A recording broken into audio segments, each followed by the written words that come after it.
Welcome and good morning once again to Elevenses. I'm Kevin Williams of Survival Skills Rider Training, and this is my twice weekly webcast that you're watching. Morning, Clive. Good to see you. We are on show number 242. It's Wednesday, the 1st of June. I've actually put May up, haven't I? I forgot to change the month. So this is the first show of summer. What have I got for you today? Well, we have plenty of news. Thanet Council is telling riders not to turn up to Margate on unofficial meltdown rides. The Italian government appears to have backtracked on an off-road bike ban plan, sort of. A US Air Force crew have actually been disciplined for picking up a vintage motorcycle with a C130 Hercules. Suzuki France have opened a full online bike store. I'll ask if the Kymco K-Rider 400 is actually headed for the UK. Peter Hickman has recorded a 130 mile per hour qualifying lap at the TT, but MotoGP has lost the Finnish round due to tensions over the Russia and Ukraine war. And finally, today's discussion point. Seat have launched an electric scooter, so are the Japanese about to miss the cut when it comes to two-wheeled EVs? So settle yourselves down for the next 30 minutes or so. Don't forget, this show goes out live on, if I can get the right thing up, that's it, Wednesdays. I've got the wrong one up. There we go. Wednesdays and Sundays at 11. It usually goes up live. It occasionally goes out as a recorded show, and even more rarely I miss a show due to other commitments. But put the dates in your diary. If you're new here, welcome along, and hopefully see you on another show at some point. Don't forget, if you do have a comment, a question, I will try to answer it as we go along during the show. If I can't do it during the show, I will try to get back to you at the end of the show for sure. All right, okay, so on with today's news. Now, don't forget, it is the last chance to book for this evening's Science of Being Seen podcast, webcast, whatever you like to call it, webcast, I suppose, isn't it? As it's a video. The link I'm just putting up on screen for you now. If you haven't booked a ticket, that's where you can get one.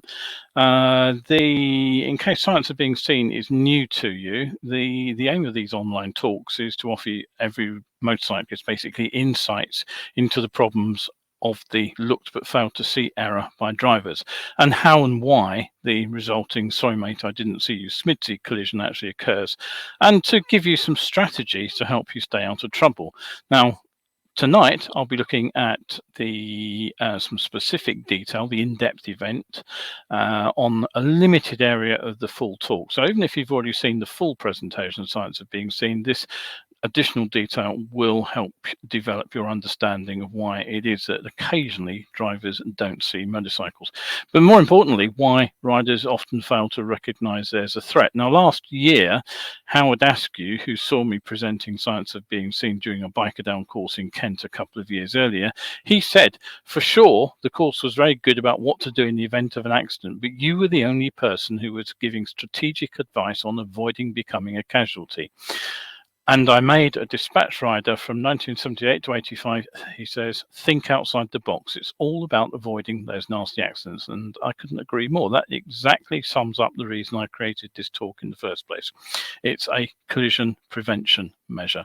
Anyway, in this particular talk, I'll be looking at how we scan the scene around us and explain that as we don't capture camera-like images of the world around us, we don't actually see what we think we see. So we'll be looking in more depth at the role played by fixations and saccades as we attempt to gain situational awareness, and why motion, lateral motion by a rider can possibly help to improve conspicuity.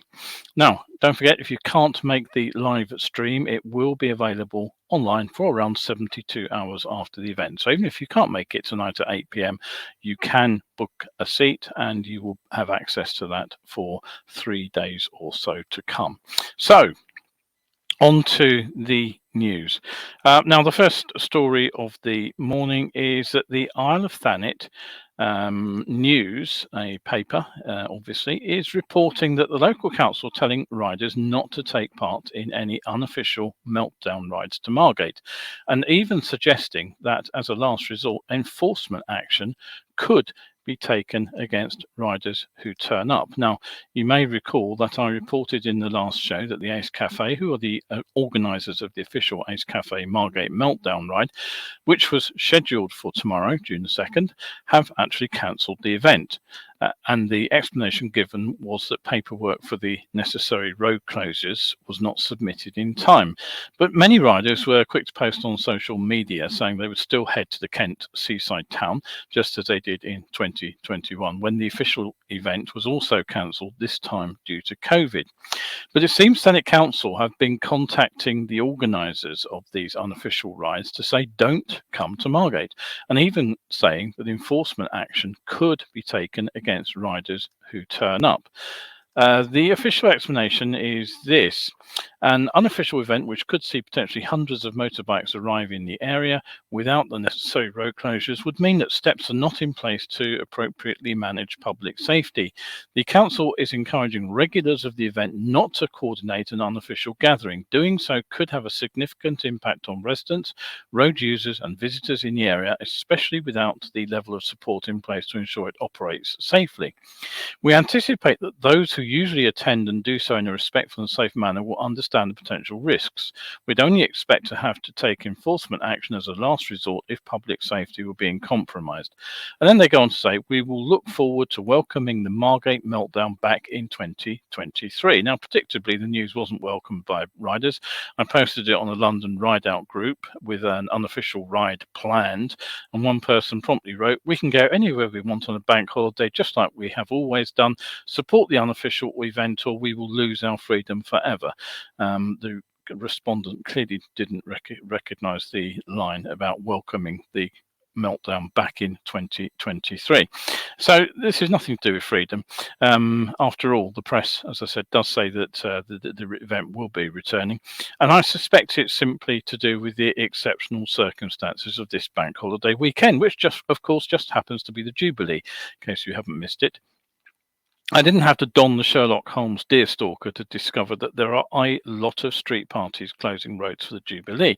And in the Margate area, there are actually around 40 road closures planned. And I guess that some of these are in areas where bikes would normally park, and I suspect they're being kept open for some other activities, either parking for the street parties or possibly places where events will be held.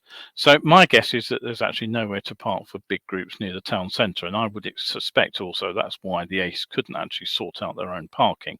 So if riders try to park where they normally do, this particular guy said there's plenty of space around the back of the Turner. Well, that could well be filled with a sort of, I don't know, fun fair or something. I have no idea what. But anyway, I suspect if they do turn up, I suspect they'll be asked to move on. Right. So you may recall that at the back end of last year, I reported on an Italian law which seemed that it would lead to the banning of the use of motor vehicles in an off-road environment along unmade roads in the country. Now, back in October, a federal decree was written in such a way to appear to suggest which vehicles could use paths through forests and fields. The ruling, it was first made, as I say, at October 2021. The rule said that on paths of less than 2.5 meters in width, they would not be able to be traversed by motor vehicles, including motorcycles. And the only vehicles to be exempt from that requirement would be those required to manage those paths, such as tractors. Now, that was duly published in December last year in the official Italian Gazette, which is apparently the step needed to make the law formal. And predictably, rider groups and bike and accessory manufacturers also, incidentally, were concerned. And it seems the National Association of Cycle and Motorcycle Accessories and the Italian Motorcycle Federation have been working together to try to gain some clarification. And it seems that at least at national level, the Italian government is not contemplating an outright ban. And it was not the government's intention for the law to be interpreted that way, although it's hard to see how you could interpret any other way, but hey ho. Then the ministry issued a statement, or rather those organisations issued a statement suggesting that in their talks with the ministry, they were told the decree cannot and does not want to introduce innovative or restrictive regulations concerning the passage or usability of forest roads, nor can it produce disqualifying effects on the possibility of organising recreational and sporting activities in the forest areas. But that's not the end of the story, because it appears that by nature of the federal Italian state, it means that regional governments in Italy are still able to draw their own interpretation of just how this law should be enforced at a local level. And they indeed deliver the final say in what happens in their territory.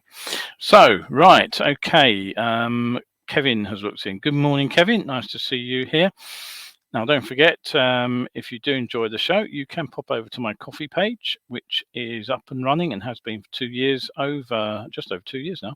And if you support me over there, you get access to hundreds of better biking articles, or at least 800 at the moment, up and available to read, and more are coming all the time. I've had a little bit of a pause in posting new ones, but trust me, when I get a moment, I will put some more up.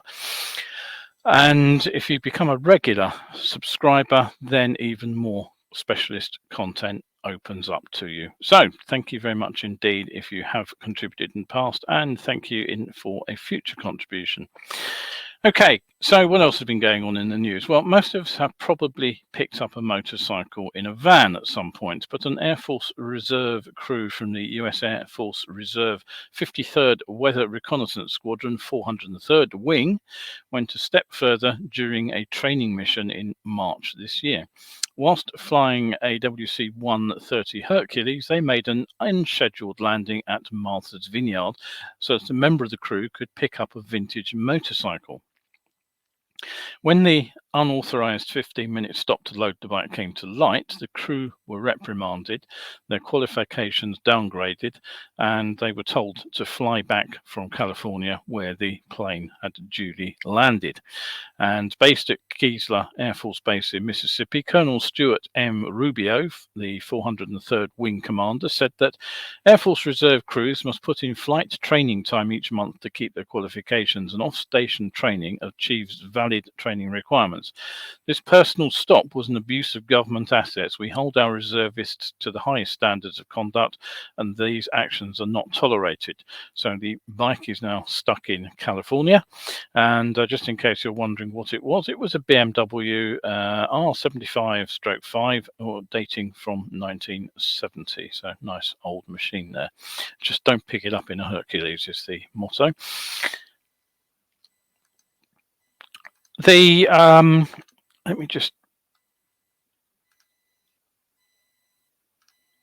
get that muted. I've just got bonging going on my ear from WhatsApp.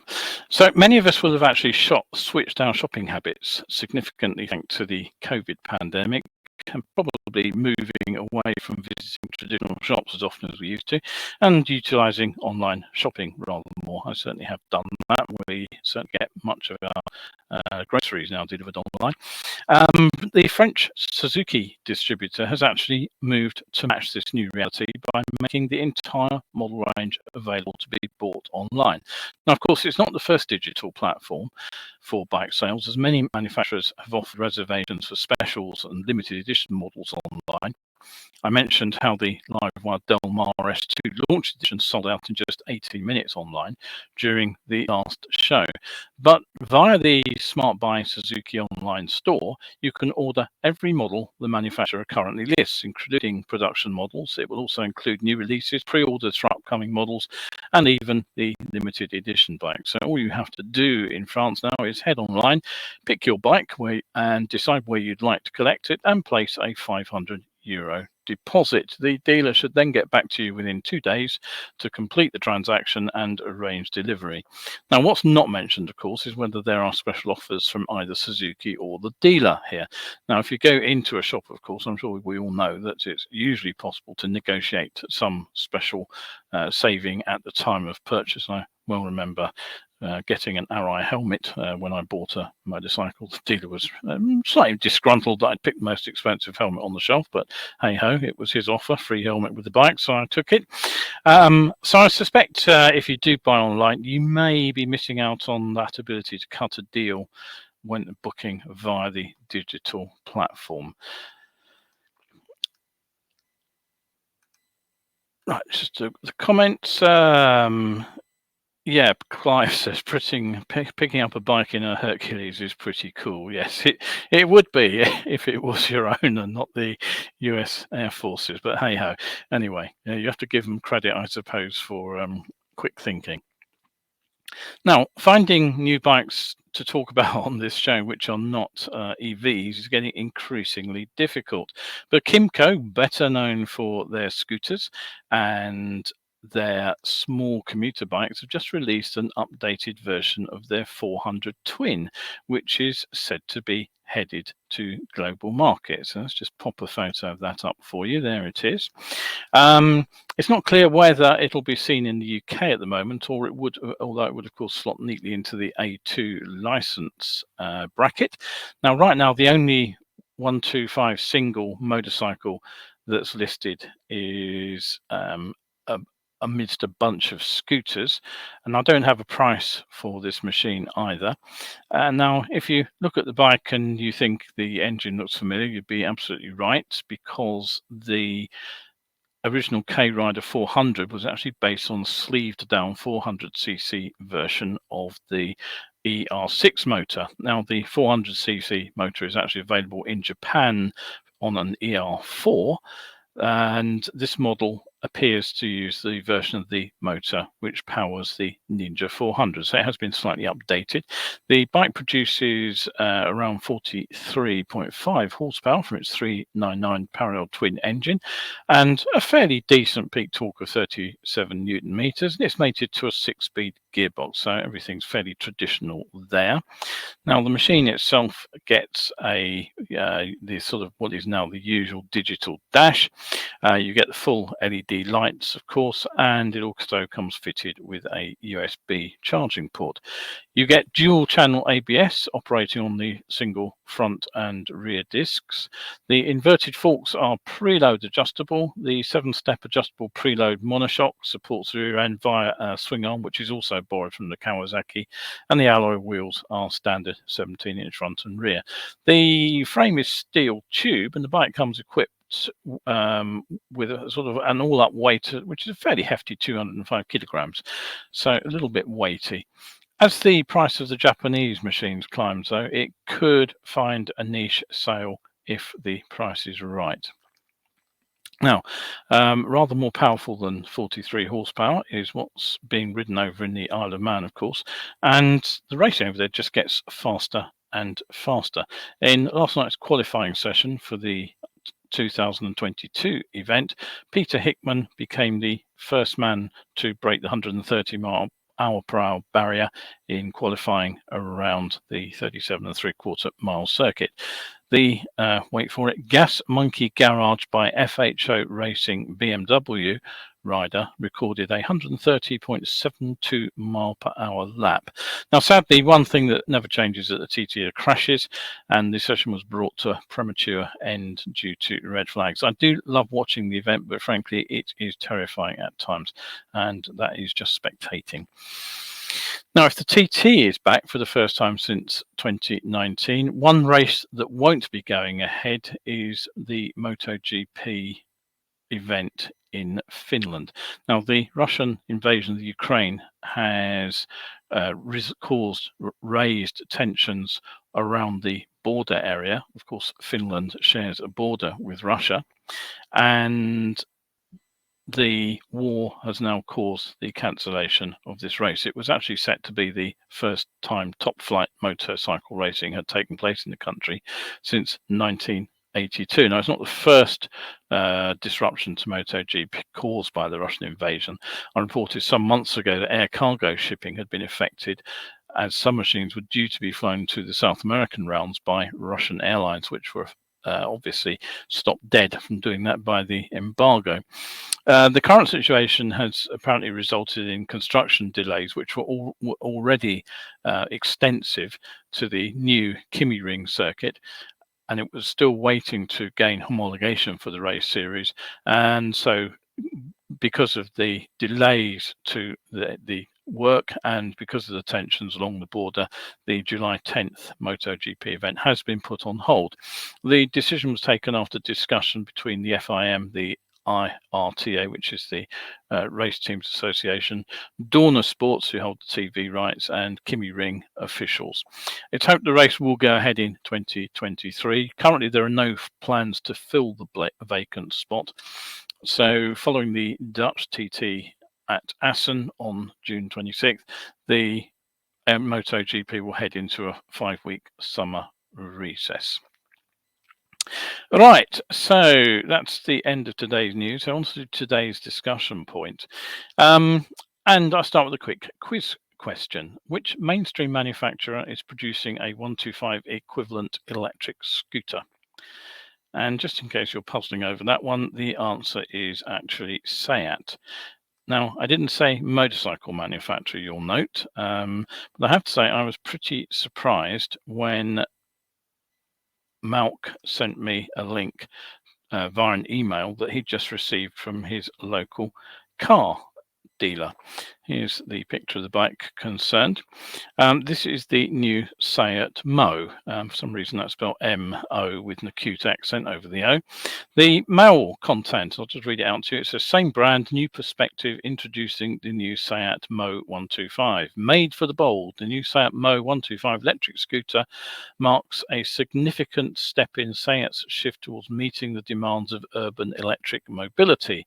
The quiet, comfortable and stylish fully electric scooter can accelerate faster than a traditional scooter without the noise or emissions, and with a range of up to 85 miles, it's perfect for city commuters or weekend trips.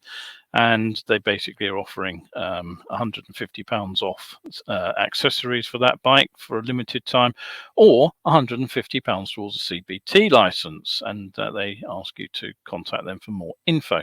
Now, the bike itself, 9 kilowatt hub motor, you'll probably see that on the photo there fairly clearly. The machine reaches a top speed of 59 miles per hour. It has a 0 to 30 time of just under 4 seconds, which is sort of par for the course. The claimed 87-mile range is presumably achieved in eco mode and will be rather less in the city and even less in the sport mode. You do get a reverse gear, which I suggest shows the bike is clearly aimed at non-riders. The removable battery takes around 6 to 8 hours to charge from zero on a standard 3-pin socket, and you can use it if you wish to power other devices. You get a 2-year warranty on the bike and a 4-year battery warranty, which, thinking back to that Energy Xperia, is rather more generous than that bike. They were only offering a 3-year warranty on that machine. Now, you do get, of course, the app for the phone. That gives you various information about the bike, including whether it's been moved and what the battery level is. But mysteriously, it offers CO2 emission checks. I'm baffled by that. If anybody's got any ideas, I'd love to hear why you think there might be a CO2 emission check function on the app. The bike has, according to SEAT, been pushed to the limit on roads and curves, snow and sand, on wet pavements and gravel roads in sun and rain, accelerating and braking. The press release says it's been tested in the freezing winter of the Pyrenees and in the baking summer of central Spain to ensure performance remains consistent, and that charge level won't drop dramatically in sub-zero temperatures. And at the same time, the battery won't overheat due to blistering heat. The battery actually comes with a self-protection system, so it will reduce the power output if it starts to get too hot. And should you accidentally ride into the sea, the battery is proof against submerging in salt water up to 1 meter depth.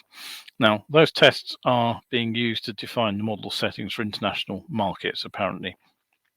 Anyway, the bike, what does it say about it? Well, they say it's a scooter meant to be enjoyed regardless of the weather or road conditions. Now, one thing I did notice is that the explanation of what you need to ride it on the website was a bit muddled, to say the least. It says because the Seat Mo 125 scooter is equivalent to a 125 class scooter, you'll need to hold one of the following licenses to ride it: an A1 license, scooter under 11 kilowatts, A2 license, 11 kilowatts to 35 kilowatt scooter. Now, obviously, there's no such thing as a scooter license. There isn't a license for autos, but the thing will say, the license will actually say that it's a motorcycle license, and that the restriction to an automatic will be recorded on the license. The second thing is you can obviously ride it on a full A license as well, but there was a bit of a goof in the way this was explained. There was an asterisk next to that A1 license class, and it pointed to a footnote which said applicable to mopeds and scooters at a 49cc and limited to 31 miles per hour. Well, clearly that's not an A1 license, is not it's actually a moped. So they were right first time. I don't know where they got that information from. And they also talk about a CBT license, which equally doesn't exist either. Now, don't forget, if you're 17 or over and you hold a valid CBT, or you passed your car test a couple of decades ago, there was a cut-off point on that, you can ride that bike on L plates on a provisional motorcycle license. And clearly that is where the vehicle is being aimed. It's being aimed at drivers, and that offer to get you through CBT with £150 of cash clearly means that they are targeting people who don't ride at the moment. Now, quibbles aside with their definition of terms, I've been saying for a couple of years now that I really believe that the mainstream bike manufacturers have absolutely missed the boat when it comes to getting to grips with the rapidly developing e-bike market. Now, you probably know that Seat is part of the VW Audi group, which is Europe's biggest car manufacturing group, and they own Ducati, of course. So you may be wondering why it's not badged as a Ducati. Well, I think the answer is pretty clear, because it's not aimed at bikers any more than the BMW CE04 electric scooter is. Now, if many more car manufacturers take the lead of Seat and start producing their own jam-busting commuters, which are targeted specifically at car owners via their car dealer network, then at the same time as the Chinese and Indian manufacturers are targeting the cheap and cheerful sort of urban mobility end of the market, I think the days of the big four Japanese manufacturers could be numbered. Now, remember, the Yamaha NMAX is currently the best-selling 125 in the UK, but for how much longer? The question that we basically have to ask is, can they continue to sell that against hot competition? We've seen Super Socco breaking into the top 10 bike sales with their electric motorcycles. Now, it's true that Yamaha do have their own electric 125 scooter waiting in the wings. It's the snappily titled E01. Now, it was first shown back in 2019 at the Tokyo Show, and even allowing for COVID, we're still waiting for the launch. It's said to be later this year, but interestingly, although it's just been made available in Japan last month, it's only available on a lease program, and that costs around £130 a month. Now, of the other big Japanese manufacturers, and despite the swappable battery Concorde that was signed recently, it seems that only Yamaha and Kawasaki have made any significant progress towards electric models. Kawasaki is said to be planning to show 3 alternative fuel motorcycles this year, though as it's already midsummer, that implies that it will be in the autumn round of shows that we'll be seeing them, and it's likely there'll be concept models rather than production ready bikes. Honda are at the back of the bunch along with Suzuki, and Honda are apparently talking about showing their own low capacity electric model, said to be about the size of a CB125F, sometime around 2024. So what might hold Seat back? Well, it might be the price. Now, after much hunting around on the page, I did find the on-the-road price. It's £5,800. And arguably, given the competition from overseas, I suspect that might be around £2,000 too much. I wait to be proved wrong. But it'll be interesting to see how that machine goes. Kevin says he won't be selling his current bike to get the Thanet scooter. No, I don't think you're the market. As I say, I suspect the market is people who have a car finding it too difficult, too expensive, too time consuming to get around in a car into city centres, and may be keen on finding a quicker means of transport. So that's pretty much it for the day. Don't forget, there is a Survival Schools mini ride out on Saturday, 25th of June. We're heading out into Beaconsfield, from Beaconsfield into Oxfordshire. That'll start at 10 o'clock, Saturday, 25th of June. Book it up using the same link as I've already given you for Sights Are Being Seen. You'll find the event on there. Now, that's it for today. I hope you enjoyed the show. I'll be back on Sunday in the middle of the bank holiday weekend. I'm sure we'll all be busy celebrating the Jubilee, won't we?